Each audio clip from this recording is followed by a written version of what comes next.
आप सुन रहे हैं रेडियो सबरंग। जुड़िए अपनों के संग। हेलो, सलाम, नमस्ते, सत श्री अकाल। मैं हूं स्वाति चौहान, लेकर आपके बीच रेडियो सबरंग का इस हफ्ते का एपिसोड।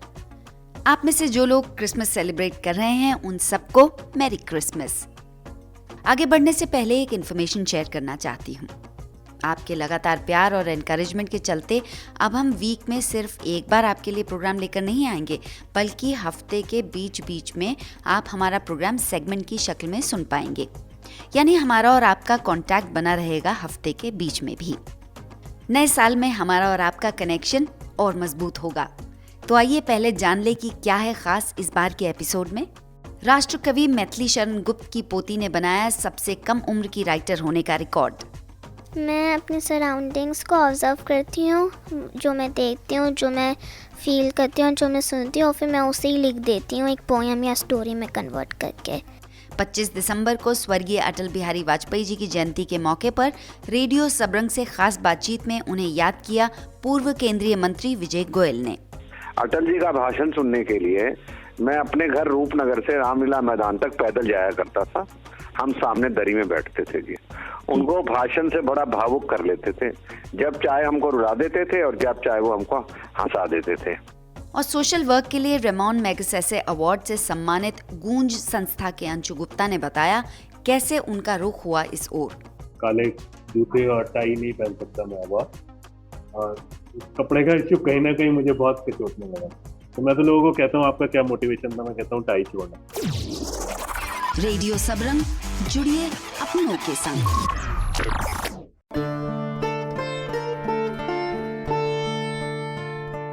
पच्चीस दिसंबर यानी क्रिसमस डे और साथ ही इस देश के पूर्व प्रधानमंत्री श्री अटल बिहारी वाजपेयी जी का जन्मदिन भी।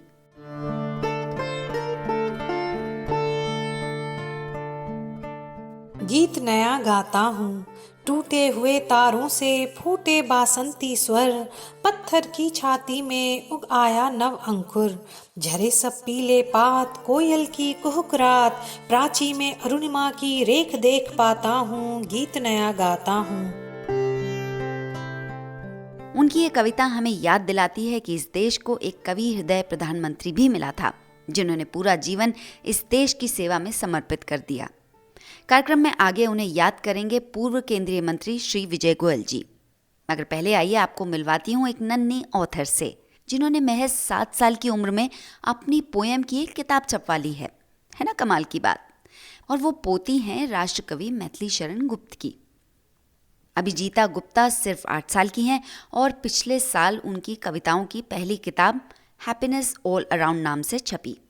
ये अभिजीता ने कोविड के दौरान पिछले साल लिखी थी। इंटरनेशनल बुक ऑफ रिकॉर्ड्स ने उन्हें वर्ल्ड्स यंगेस्ट ऑथर के तौर पर रिकॉग्नाइज किया है।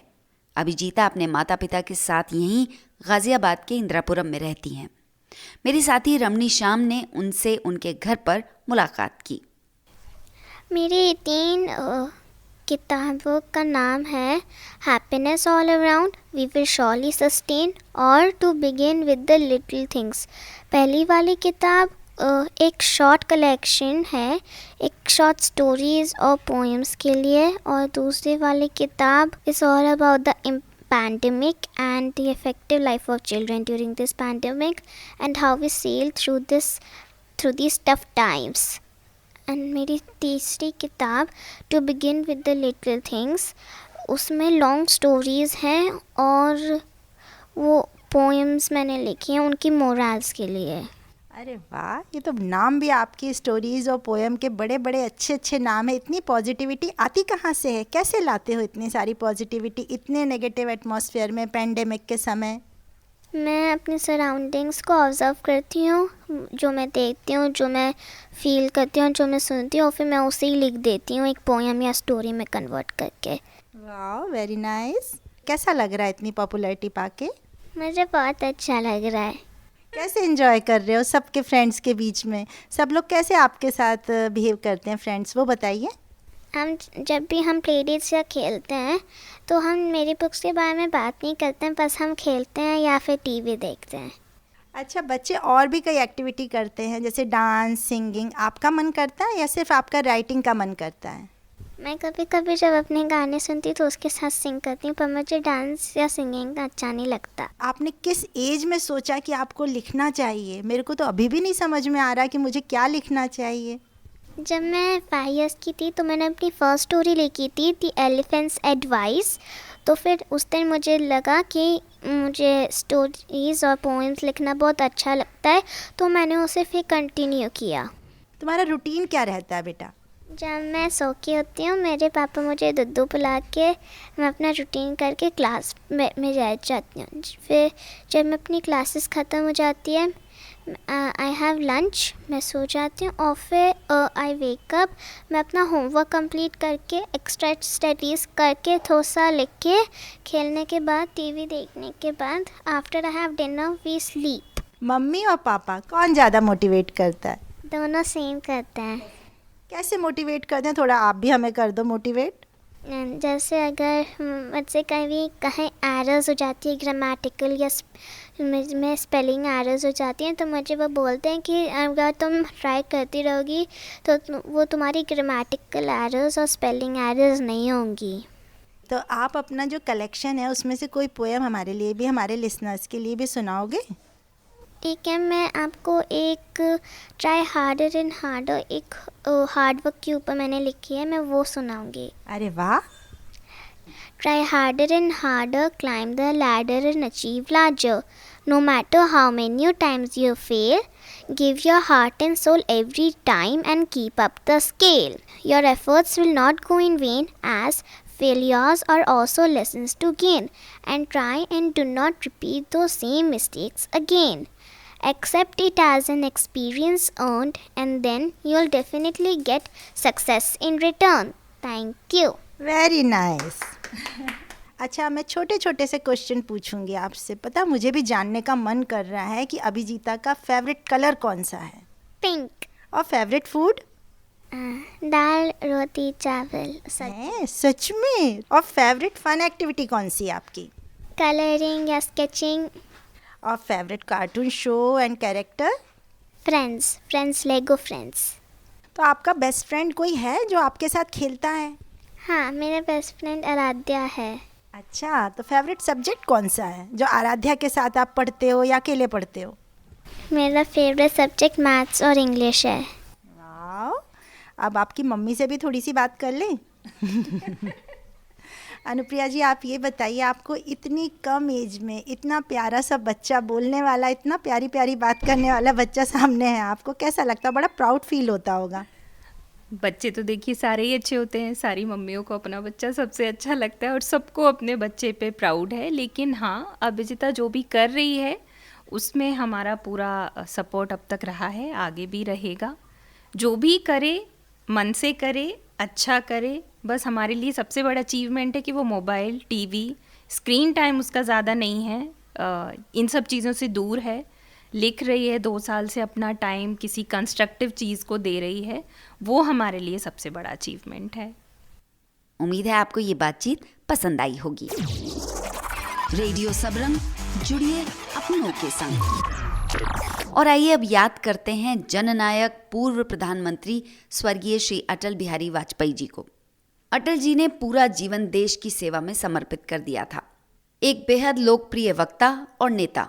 अटल जी की 25 दिसंबर को जयंती होती है। उनके बारे में और जानने के लिए मैंने संपर्क किया श्री विजय गोयल जी से। विजय जी अटल बिहारी वाजपेयी जी की सरकार में प्रधानमंत्री कार्यालय में राज्य मंत्री के तौर पर रहे। इसके अलावा उन्होंने पार्लियामेंट्री अफेयर्स के साथ ही लेबर और स्पोर्ट्स मिनिस्ट्री का कार्यभार भी संभाला। इन दिनों विजय जी गांधी स्मृति और दर्शन के उपाध्यक्ष हैं। सोसाइटी के अध्यक्ष प्रधानमंत्री नरेंद्र मोदी हैं। मैंने विजय जी से पूछा कि अटल जी के साथ उनका संपर्क कैसे हुआ। देखिए, अटल बिहारी वाजपेयी हमारे देश के बड़े नेता रहे हैं।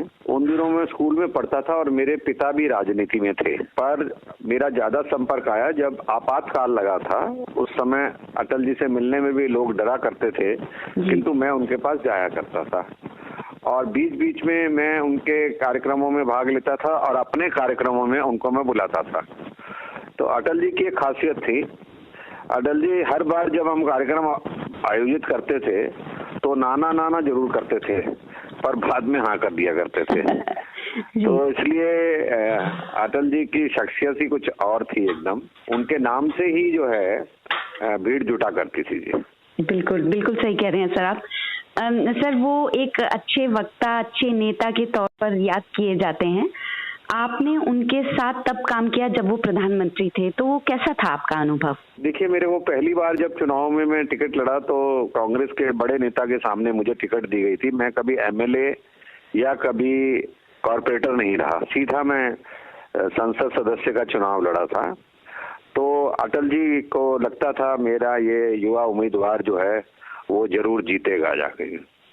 तो मैं देखता था कि वो कहीं हिंदुस्तान में भाषण करने जाए ना जाए, पर जब मैं चुनाव लड़ता था हर चुनाव में वो मेरे लिए भाषण करने जरूर आते थे जी। अरे वाह, बहुत उनके वक्ता का होने का तो आप उदाहरण देखिए। अभी आजकल जब हम मीटिंगें करते हैं पिछले सालों के अंदर, तो हमको भीड़ बसों से जुटानी पड़ती है जी। अटल जी का भाषण सुनने के लिए मैं अपने घर रूपनगर से रामलीला मैदान तक पैदल जाया करता था। हम सामने दरी में बैठते थे जी। उनको भाषण से बड़ा भावुक कर लेते थे। जब चाहे हमको रुला देते थे और जब चाहे वो हमको हंसा देते थे। वो वक्ता ऐसे थे कि पूरे देश के अंदर उनकी वक्तव्य कला जो थी वो बहुत प्रसिद्ध थी जी। मुझे उन्होंने काम का मौका दिया जब मैं पहली बार सांसद बना था, फिर दूसरी बार बना, तब उन्होंने प्रधानमंत्री कार्यालय में मेरी मंत्री के रूप में नियुक्ति की थी। तो मुझे आज ऐसा देख के लगता है मैं किसी महामानव, किसी देवता के साथ काम कर रहा था।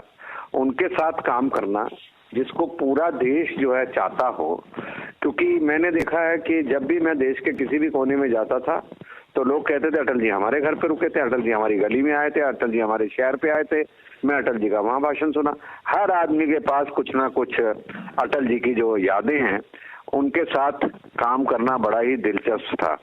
अब आप देखिए, अटल जी तो राजनीति में नहीं आना चाहते थे, वो तो फक्कड़ किस्म के आदमी थे जी।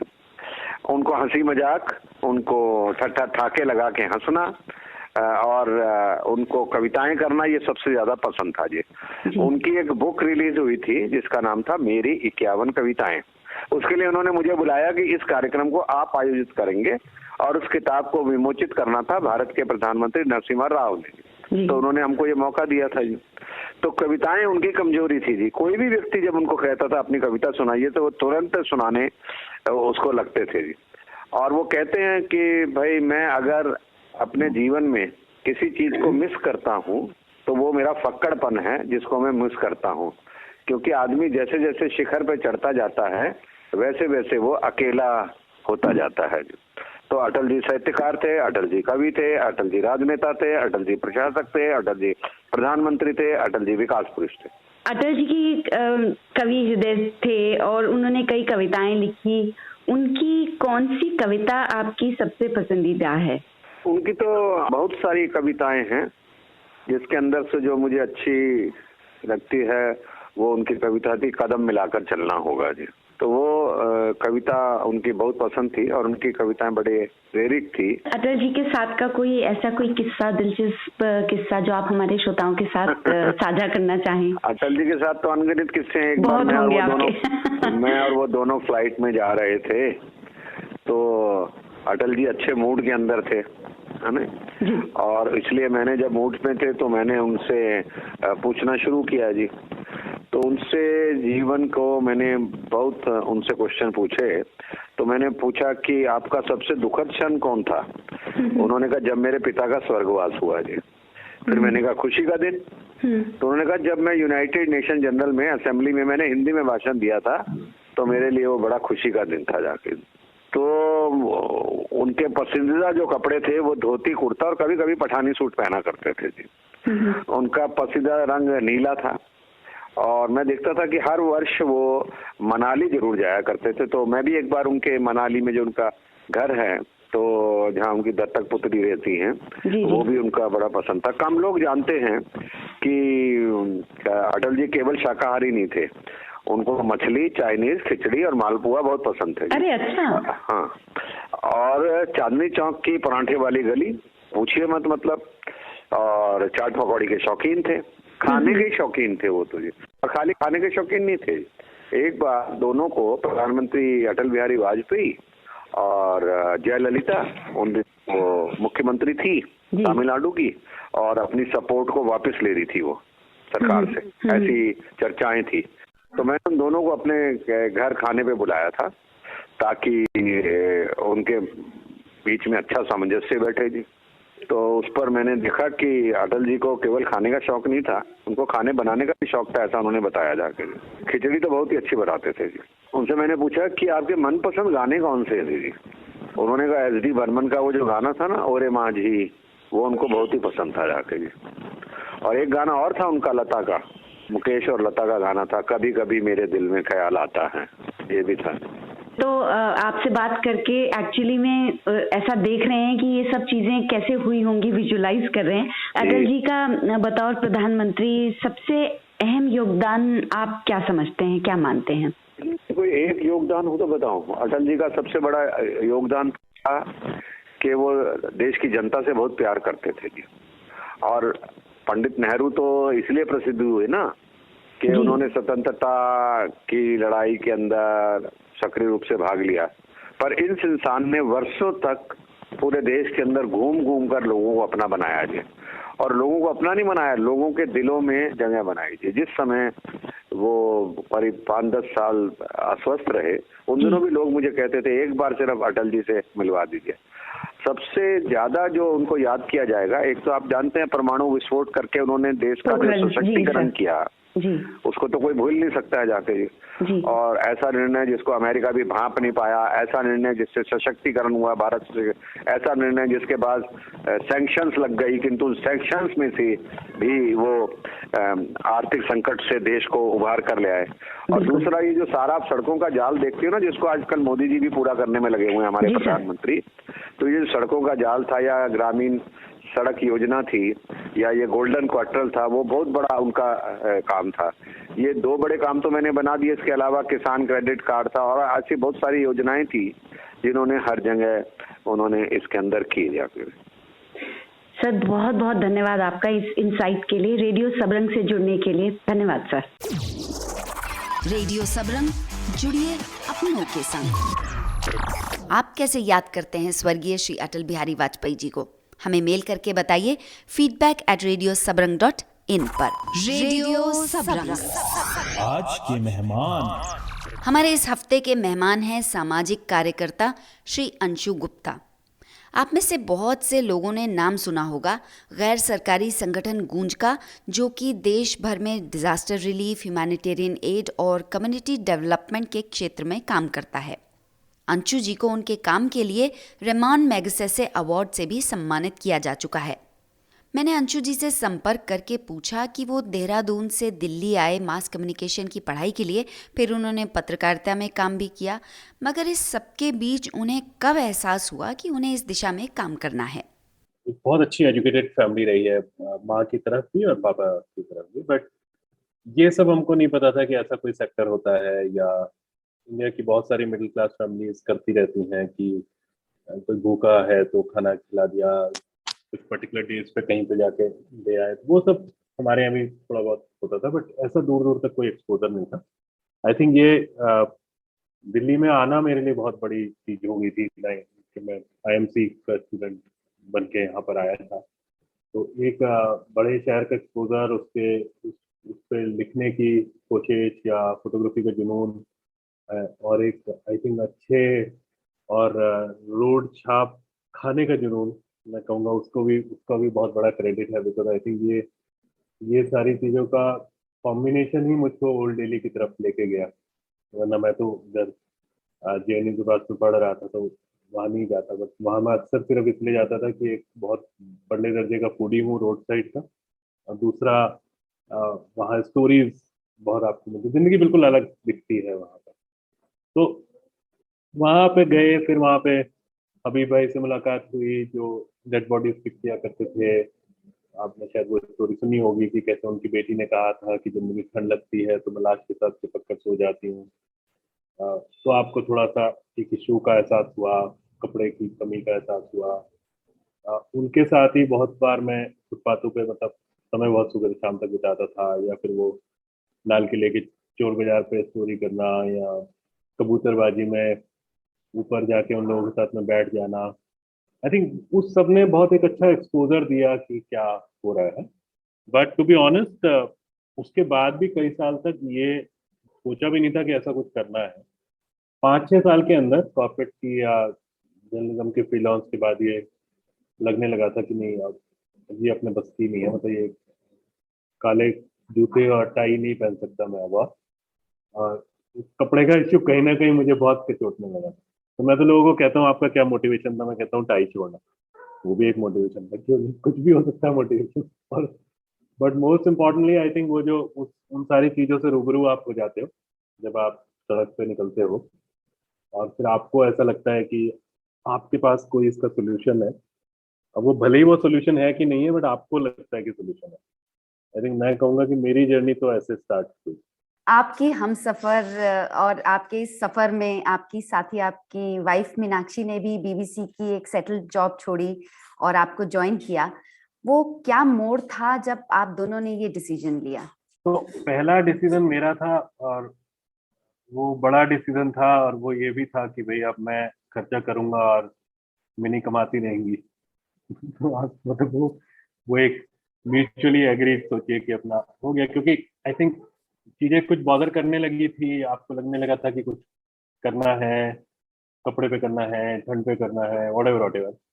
तो मैंने तो फिर एस्कॉर्ट्स में था मैंने, and I think the bigger decision was not to take any other job, तो अप्लाई ही नहीं करना टाइप। वहां से शुरू हुआ, बट मैंने उसी समय में उन्होंने बीबीसी ज्वाइन किया था। तो वो अगले 8-10 साल तक और करते रहे उसमें, क्योंकि ऑब्वियसली घर भी चलना था, और फिर उनके भी अपने ड्रीम्स, सबके हम लोगों के अपने अपने ड्रीम्स होते हैं। ये जरूरी नहीं है कि यदि आप शादी का मतलब ये नहीं है कि हम दोनों लोग एक से ड्रीम देखेंगे। बिल्कुल। बट जैसा कि मीनाक्षी बोलती हैं, उनको भी धीरे धीरे, मतलब क्योंकि वो इससे बहुत अलाइन थी और पहले दिन से वो एक को फाउंडर की तरह साथ हम लोग रहे। तो फिर जैसा कि वो बोलती हैं, उनको एक टाइम के बाद उनको भी बहुत कुछ अनरियल सा दिखता था, क्योंकि घर पे हमारी कॉन्वर्सेशन बिल्कुल अलग होती थी, और वहां पर एक कॉन्वर्सेशन बिल्कुल अलग होती थी। तो वो भी एक मिसमैच हो रहा था। एंड देन हमारी अवर डॉटर वाज आल्सो ग्रोइंग, मतलब ग्रोइंग क्या, वो 99 का ही बर्थ है उसका, तो सिबलिंग है वो गूंज। तो जब वो भी जैसे थोड़ा थोड़ा हुआ, तो हमको लगा कि मैं तो पूरी तरह इग्नोर कर ही रहा हूँ, और मिनी की भी लाइफ बहुत हेक्टिक थी, तो वो भी इग्नोर कर रहे थे। तो आई थिंक वो भी एक बड़ा फैक्टर रहा। गूंज ग्रो कर रहा था, and we were able to both of us, and many कुछ कुछ लोग ज्वाइन करने लगे थे। बट आई थिंक हम लोगों को भी इसमें मजा आ रहा था, और हम बहुत कुछ आगे देख पा रहे थे कि बहुत कुछ किया जा सकता है। मैंने आप लोगों को, आप तीनों को केबीसी पे देखा था, और आपकी बिटिया उर्वी ने जिस तरह से वहां रिस्पॉन्ड किया था, उसके एक इंटरव्यू में भी मैंने पढ़ा था कि जहां उन्होंने ये कहा था कि वो जमीन से जुड़ी हुई हैं। उस एज में, इतनी नन्ही सी उम्र में इस तरह की बातें करना, मेरे ख्याल से ये आप लोगों का शायद गूंज के साथ जुड़े रहना और जमीनी तौर पे काम करना, शायद ये उसका रिजल्ट था। जो उर्वी कह रही है वो ही है। हम शायद तीनों लोगों में इतना तो हम अच्छी तरह से जानते हैं कि हमारे पास और कुछ नहीं है, हमारा जो कुछ है वो साफ दिखता है हमारे सामने। जी जी तो जी। उर्वी की जो परवरिश है वो एग्जैक्टली इसी माहौल में हुई। जो वॉलंटियर्स थे वो उसके सबसे अच्छे दोस्त थे। मतलब टू बी ऑनेस्ट, आप स्वाति बिलीव नहीं करेंगे कि जब वो स्कूल गई थी फर्स्ट टाइम, तो वहां पर उसको उसको कुछ चीजें समझ नहीं आ रही थी, क्योंकि वो एक बड़ी अलग माहौल में हो रही थी, जहाँ पे एडल्ट थे जो बात कर रहे थे, और वो उसको बिल्कुल वो छोटे छोटे ऐसे बच्चे की तरह ट्रीट नहीं करते थे।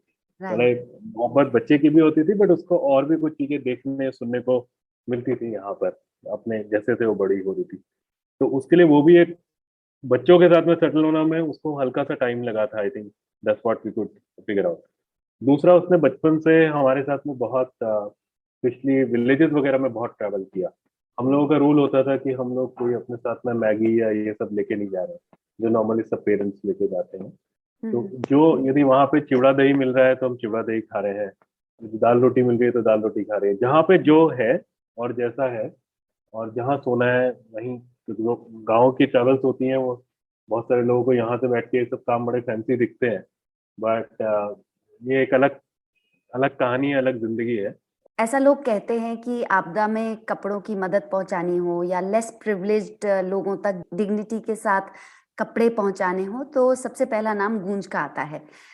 पर क्या है गूंज के काम का पूरा दायरा? किसी भी हाल में कपड़े इकट्ठे करके बांटना तो है ही नहीं। ये बहुत गलत फहमी है लोगों की। वो बहुत इजी टच पॉइंट है, इसलिए लोगों को वो रहता है। हम लोग एक हार्डकोर रूरल डेवलपमेंट की ऑर्गेनाइजेशन है। हम लोग रूरल इंफ्रास्ट्रक्चर पर, वाटर, सैनिटेशन पर काम करते हैं। हम लोग डिग्निटी को इंटैक्ट रखने का काम करते हैं, उसको चैलेंज नहीं करते किसी भी हाल में। तो जो भी सेकेंड हैंड मटेरियल हम लोग कलेक्ट करते हैं, सेकेंड हैंड या नया मटेरियल कलेक्ट करते हैं, वो ट्रेडिशनली वर्ल्ड वाइड हमेशा चैरिटी की तरह इस्तेमाल होता है या डिजास्टर रिलीफ की तरह से इस्तेमाल होता है। हमने वो पूरा दायरा बदल दिया है। हम ये कह रहे हैं कि चैरिटी तो एक लेवल पर, सस्टेन चैरिटी तो हमको समाज को रोकनी पड़ेगी, क्योंकि चैरिटी लोगों की डिग्निटी पर चोट करती है, बिल्कुल। के रिसीविंग एंड पर होते हैं। हमने शायद कभी उनसे जानने की कोशिश नहीं करी कि जब वो मजबूरी में चैरिटी के मोहताज कर दिए जाते हैं तो वाकई क्या उनको अच्छा लगता है। तो आपको जवाब मिलेगा कि चैरिटी करने वाले के लिए फेवरेट सब्जेक्ट हो सकता है, बट चैरिटी पाने वाले का फेवरेट सब्जेक्ट नहीं है। सहमत हूँ। बस इतना सा कर रहे हैं कि जो भी लार्ज स्केल पे नए पुराने मटेरियल का कलेक्शन हो रहा है, एक तो उसके आसपास से डोनेशन का थॉट प्रोसेस हटा रहे हैं। बिकॉज हमारा मानना ये है कि जब भी हम अपना कोई सेकेंड हैंड मटेरियल देते हैं तो हम डोनेट नहीं करते हैं, हम डिस्कार्ड करते हैं। जैसे कपड़े की कहानी क्या है कि पहले पहले मन से गया, फिर तन से गया।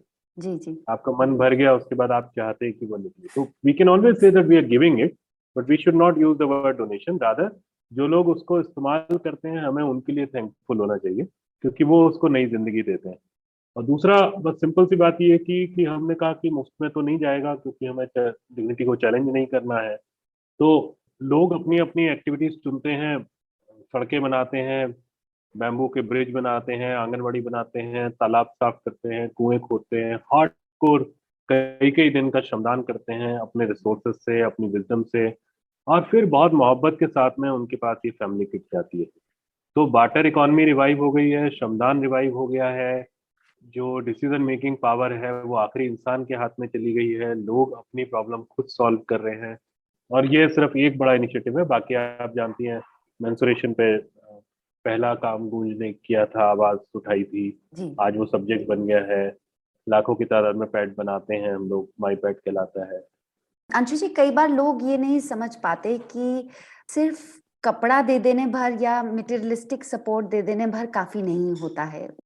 उन्हें समझाने के लिए क्या आप बता सकते हैं कि ये पूरा ऑपरेशन कैसे हर तरह का सपोर्ट चाहता है?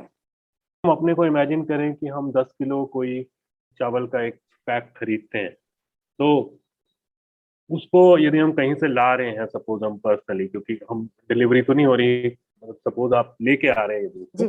तो आप रिक्शा पे खर्च करते हैं, फिर किसी को उसको थर्ड फ्लोर तक चढ़ाने पे पैसा देते हैं, राइट? या उसको जब आप लेने जाते हैं तो भी आप उसमें खर्च करते हैं। तो ये जो सारा लॉजिस्टिक्स है, ये खाली सामान के पे नहीं होता। तो बड़ा कई बार हमें दुख होता है कि जब कोई, हम तो किसी ने मांगते नहीं है, टू बी ऑनेस्ट, आपने देखा नहीं होगा कभी भी, बट जब लोगों की ये, मतलब ये तो बहुत कॉमन सेंस की बात है कि यदि आप कोई भी चीज कर रहे हैं तो उसमें मैन पावर लगेगी। यदि आप मुझे एक टी शर्ट देते हैं, तो वो टी शर्ट एक पेड इंसान पेड जगह पर बैठकर छाटेगा, और पेड ट्रांसपोर्ट से जाएगा, पेड रूप में इम्प्लीमेंटेशन होगा, पेड कुरियर से उसकी रिपोर्ट आएगी। ठीक है? बिल्कुल। वो हम अक्सर भूल जाते हैं ये जब नजरअंदाज भी हो हम जाती हैं चीजें। हाँ, मतलब बड़ा आसान है कह देना कि नहीं, मटेरियल देना सेफ है, पैसा तो नहीं देंगे। वैसे तो आपका काफी गूंज का बहुत नाम है और बहुत बहुत ही अच्छा काम कर रहे हैं। कितने लोग जुड़ चुके हैं अभी तक आपसे, एज वॉलंटियर्स या एज एज अ टीम? कुछ नहीं पता, मतलब हम टीम का पता है। अभी हम लोग करीब अभी 27 स्टेट के डिफरेंट हिस्सों में काम करते हैं, करीब 20 ऑफिस हैं, 1400 के आसपास हैं हम लोग, जो इस काम में फुल टाइम लगे हुए हैं। हर साल हजारों गांव तक पहुंचते हैं। पिछले यदि मैं कोविड का फेज उठाता हूँ 17-18 महीने का, तो करीब 17 मिलियन, मतलब 170 लाख किलो के आसपास सामान पे काम हुआ है, जिसमें कई लाख किलो तो सब्जियां खरीदी गई हैं फार्मर्स से, और फार्मर्स में दी गई हैं बाद में गाँव में। अब बहुत लार्ज स्केल पे मेडिसिन पे काम हुआ, मतलब एक मूवमेंट की तरह है जिसमें जिसके पास जो है और जो कंट्रीब्यूट कर सकता है, जिससे जो वो जिस हिस्सा तरह बन का सकता है, सहयोग जो दे करता है, सकता है वो देता है। वो कर रहा है, बहुत उस तरह से बहुत जुड़ रहा है। खूबसूरत। अवार्ड्स और रिकग्निशंस ने आपकी लाइफ कैसे बदली है, या आपका काम किस तरह से और बदला है? देखिए, फॉर श्योर विजिबिलिटी आती है, फॉर श्योर बहुत सारे लोगों के लिए वो ऐसा लगता है कि जैसे एक स्टैम्प लग गई है। मुझे ऐसा नहीं लगता कि हमारे काम करने के तरीके, बात करने के तरीके, बैठने उठने के तरीके, उन सब में कोई भी चेंज आया हो। हाँ, ये जरूर हुआ है कि लाखों लोगों ने, चाहे उन्होंने केबीसी देखा हो, चाहे मैक्सेसे के बारे में सुना हो, या जो भी इस तरह की चीजें हुई, उससे उन लोगों को बड़ा अच्छा महसूस हुआ है, हमारे पार्टनर्स को भी बहुत अच्छा महसूस हुआ है। तो जो भी चेन में लोग हैं उनको ऑब्वियसली ये सब चीजें कहीं ना कहीं एडिशनल खुशी तो देती हैं। आपको लंबा समय हो गया है इस काम में, आज अभी क्या चीज है जो आपको मोटिवेटेड रखती है? एक तो बहुत ही सिंपल फैक्ट कि गूंज मेरी जर्नी का हिस्सा है, गूंज गूंज डेस्टिनेशन नहीं है। जो भी हूँ मैं आज गूंज की वजह से हूँ, बट सिर्फ गूंज के लिए नहीं हूँ। मतलब आज हम बहुत लार्ज स्केल पे पर्सनल टाइम में भी या इंस्टीट्यूशनली भी हम बहुत सारे इंस्टीट्यूशंस के साथ में काम करते हैं, बहुत सारे यंगस्टर्स के साथ में काम करते हैं, उनके आइडियाज पे काम करते हैं, उनके साथ खड़े होने का काम करते हैं। अभी तो बहुत कुछ है करने के लिए। Wish you all the very best Anshu ji, आपसे बात करके बहुत अच्छा लगा, और thank you so much for joining radio Sabrang. Thanks a ton. Thank you. ये थे गूंज संस्था के अंशु गुप्ता। उम्मीद है आपको ये बातचीत पसंद आई होगी। तो अब अगले हफ्ते से हम आपसे मिलते रहेंगे हफ्ते के दौरान, ना कि सिर्फ एक वीकली प्रोग्राम की शक्ल में। तो हमसे जुड़े रहिए हमारी वेबसाइट radiosabran.in के साथ ही यूट्यूब, फेसबुक, इंस्टाग्राम और ट्विटर पर भी। फिलहाल स्वाति चौहान को पूरी टीम के साथ दीजिए इजाजत। नमस्कार। आप सुन रहे थे रेडियो सबरंग। जुड़िए अपनों के संग।